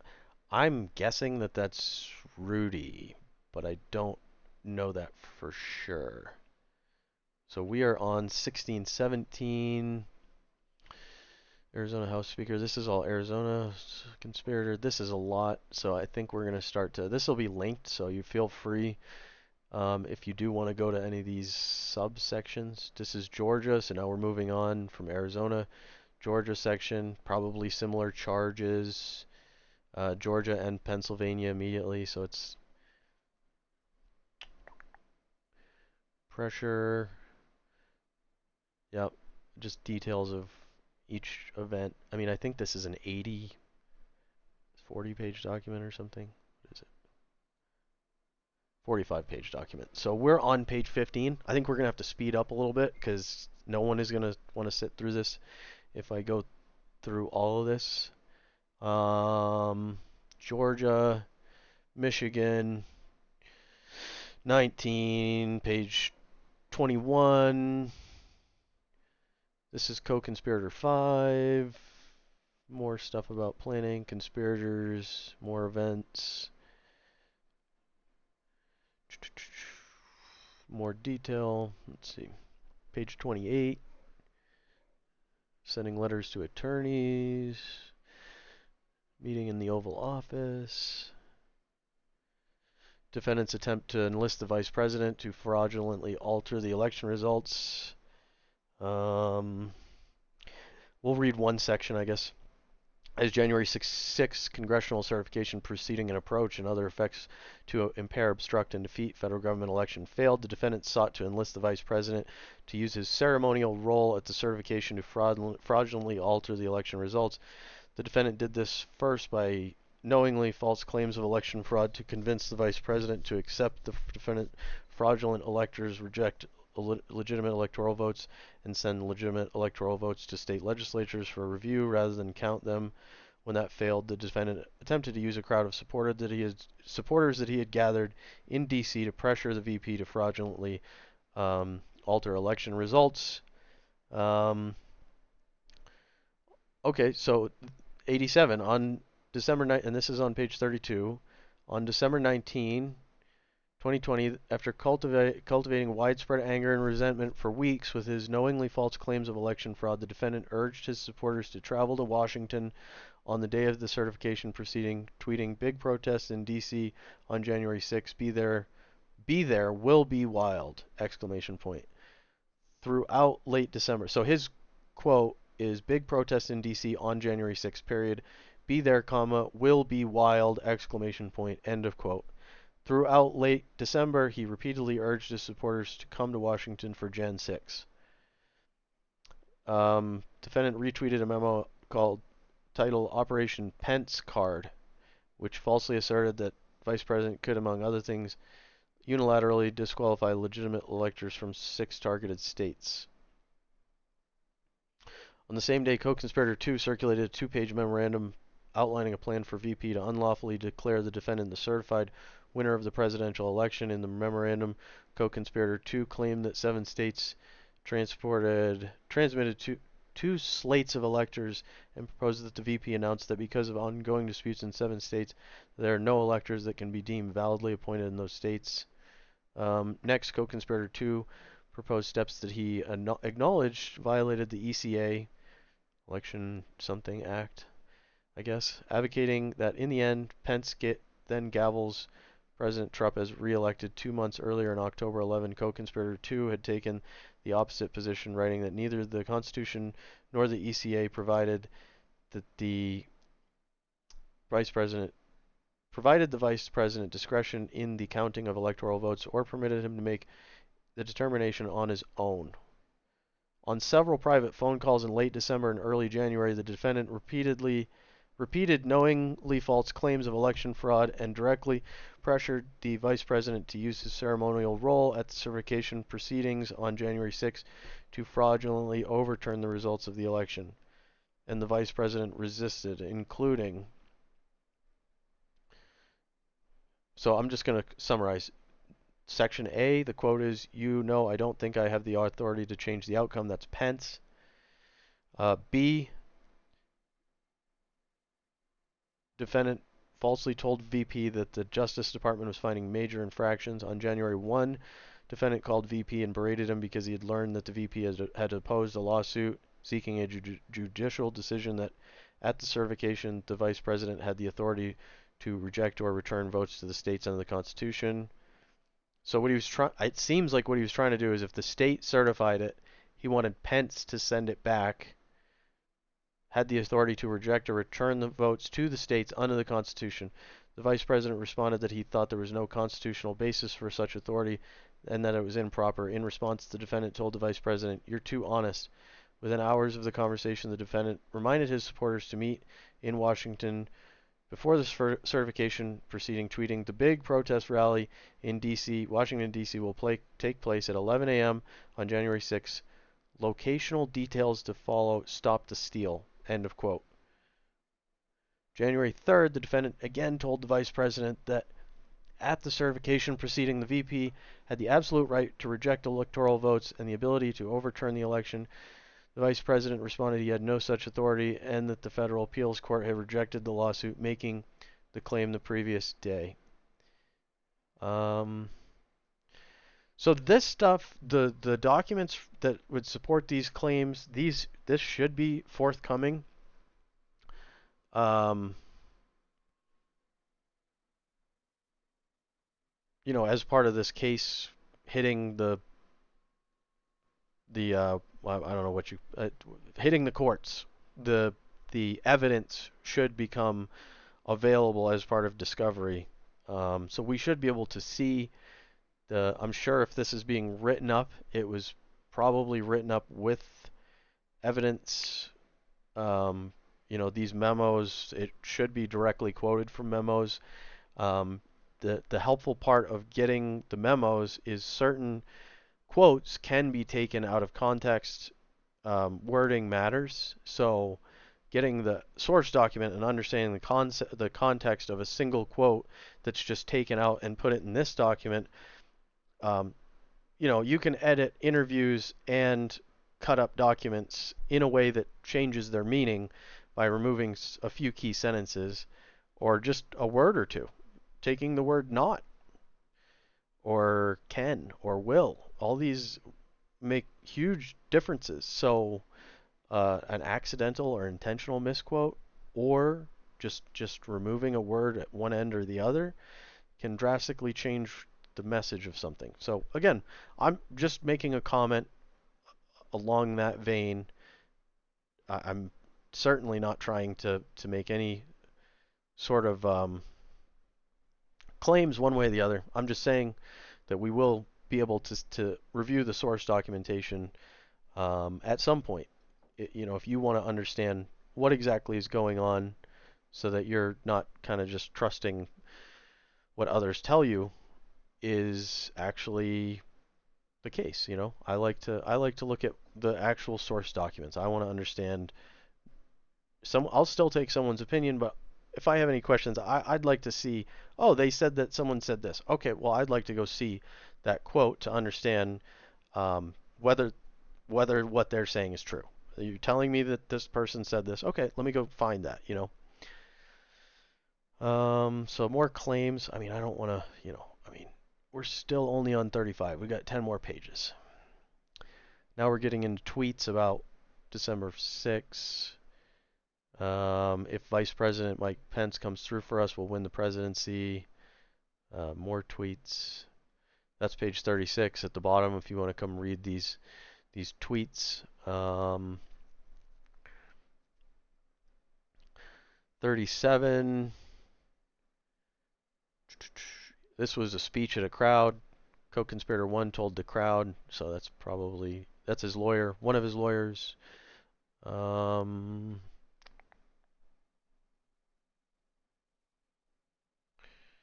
Another quote. Apparently, Trump said, "I hope Mike is going to do the right thing," although this doesn't have quotes around it. It says the defendant falsely claimed that based on fraud, the vice president could alter the outcome of the election results, stating, "I hope Mike is going to do the right thing. I hope so. I hope so." Because if Mike Pence does the right thing, we win the election. All he has to do. This is from the number one, or certainly one of the top constitutional lawyers in our country. He has the absolute right to do it. We're supposed to protect our country, support our Constitution, and protect our Constitution. States want to revote. The states got defrauded. They were given false information. They voted on it. Now they want to recertify. They want it back. All the Vice President Pence has to do is send it back to the states to recertify, and we become president, and you are the happiest people. So, we're going to interpret this differently, just like the one lawyer was saying Trump was right, apparently. So we're not going to bring the advisors who were not telling him that everything was, not doable. So this lawyer said that he believed that Pence had the right to do it, and other lawyers say that Pence doesn't, and it was, as far as I know, never taken to court with a judge ruling on which of the lawyers were correct. We just went with the opinions of legal counsel who was the legal counsel who made the decision. I don't know how else to put it other than that. And it's going to be the same thing with this. Is you've got certain people saying that he didn't do anything wrong if he believed it. You got other people who are saying he didn't believe that there was fraud. He was just doing this to retain power. It was all a game. And this is also going to come down to a decision that's going to be made by the majority. It's going to be the majority decision. You're going to take the facts, and people are going to come to a conclusion. This section is the defendant's exploitation of the violence and chaos at the Capitol. Shortly before 1 p.m., the VP issued a public statement explaining that his role as president of the Senate at the certification proceedings was about to begin did not include unilateral authority to determine which electoral votes should be counted and which should not. I don't know if he has the right to send it back after it's been certified by a state to say, hey, take a look at this again, or, I don't know who ultimately has the power. It sounds like the states have full power and rights over their own elections at the state level, and in a way it might be a conflict of interest if someone in the federal government can overrule them and send it back. If that is possible, it should only be allowed to be done, let's say, once, because otherwise you could get in a loop of someone at the federal level refusing to certify, continually sending it back until you get a favorable outcome. I was really young when the Bush-Gore hanging Chad controversy happened in Florida, and I don't know exactly how all that went down. I don't believe that the Florida state self-certified. I don't think it ever went until there was like a recount and all this stuff. I think that was all done at the state level. I don't think any of the states had actually certified and sent it in as official, and then someone is still questioning it even after that. I mean, so I don't know. This could be this could be grounds for conviction. It all depends on how it's interpreted and how the people who are making the decision, how the jury sees it, which lawyers are better at presenting their case and trying to explain that Trump did know better and proving that he's full of it, some internal memo that they could be holding back until the actual trial where he clearly states that, if they have like a smoking gun where he says, I know that it's, all legitimate, but I want to pursue this anyway. That's then that's proving their case, and and it's literally certifying the basis of their charges. But if that doesn't exist, then it is going to be a decision, and it's going to be open to interpretation of those who hear the story told and then pass judgment on what they believe is the truth.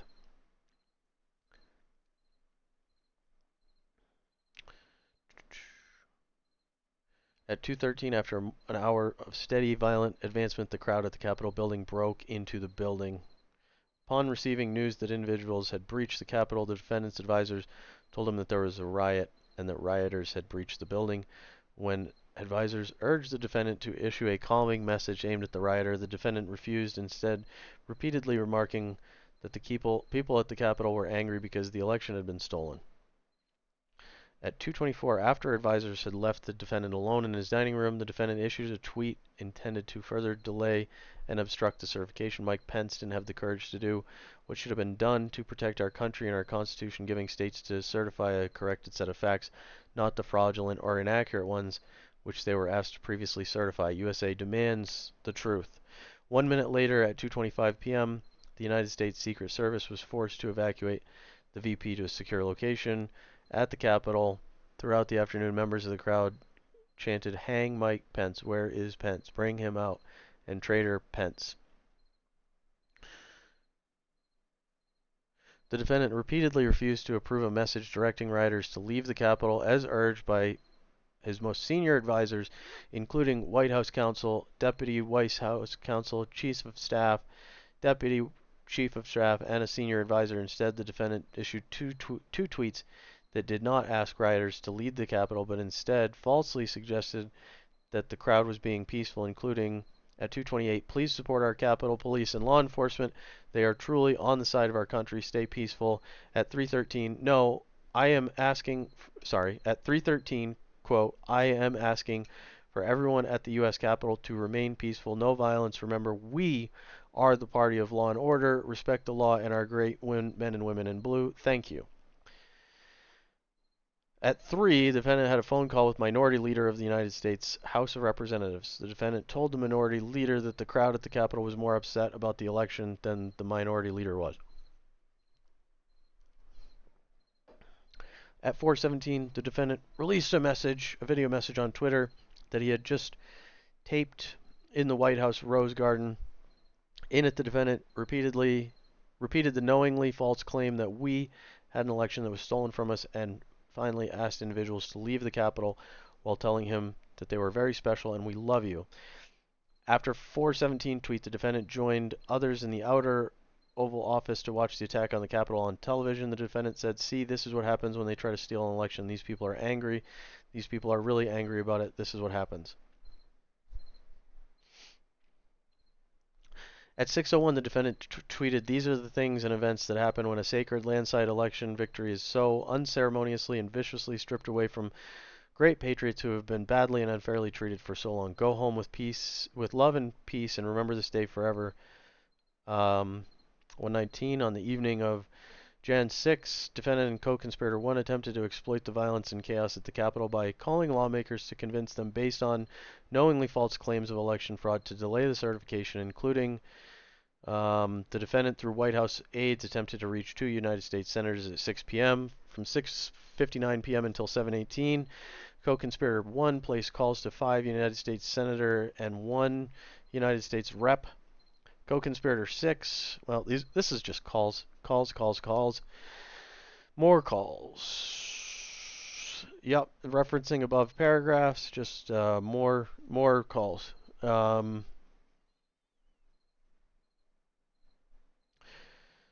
Okay, so this is we're wrapping it up. Donald, from on or about November 14, 2020 through on or about January 17, 2021 in the District of Columbia and elsewhere, the defendant, Donald J. Trump, did knowingly combine, conspire, confederate, and agree with co-conspirators known and unknown to the grand jury to corruptly obstruct and impede the official proceeding, that is, in the certification of the electoral vote, in violation of Title 18 United States Code Section 1512, and then did I miss?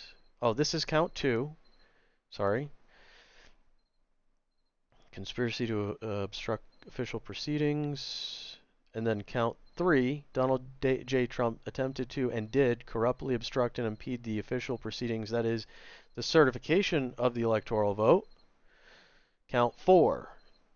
The allegations contained in paragraphs 1 through 4 and 8 through 123 of this indictment are re-alleged and fully incorporated here by reference. From or about November 14th through January 20th in the District of Columbia and elsewhere, the defendant, Donald J. Trump, did knowingly combine, conspire, confederate, and agree with co-conspirators known and unknown to the grand jury to injure, oppress, threaten, and intimidate one or more persons in the free exercise of a right and privilege secured to them by the Constitution and laws of the United States, that is, the right to vote and to have one's vote counted. And that is the end. So, I'm going to reiterate. I don't know shit. I'm not a lawyer, and any of the stuff talking about any sort of election issues is not my personal opinion. I am simply quoting the source documentation and reading this indictment that has come from the United States government and sets forth the facts. I do not have any opinions that are not my own, and I'm not trying to convince anyone else. I'm just trying to present the facts for other people to make their own decisions. I just hope that Americans want to be involved with ensuring that the next election goes more smoothly and we can believe in the integrity of the system. I don't support, questioning without a legitimate event that you see that makes you wonder, well, this doesn't seem to be right, So, with that said, that would only apply if you believe what you're saying. Just like the issue in this case, you have the right to free speech, but I don't support free speech covering your ability to lie. So when you're talking about important things like this, I hope that we all prioritize honesty versus agenda and politics. And I think that we could sort a lot of things out if we do try to be more honest, if we do try to compromise for the sake of our union, our nation, the United States of America, your fellow human beings, man, woman, all races, all religions, everybody. I think we all want the best lives for ourselves, the best lives for our children, and that doesn't mean that we have to undermine the rights of others and push our ideology. We can just get along. We can allow people to have freedoms to act and live as they would like to, instead of making everybody go along with my agenda. I'm doing this over here, everybody. Everybody has to participate and be, everybody has to grow beards and shave their head and wear red t-shirts, No. Do whatever you want, but don't come after me for wearing a t-shirt or grooming myself a certain way. It's a free country, and let's try to keep it this way, okay? I'm sorry that this took so long. I hope that you guys enjoyed this. Thank you for staying. If you made it through 2 hours of just talking about this stuff, man, I wish I could have done it quicker. Take care. I love you guys, and I'll talk to you again soon.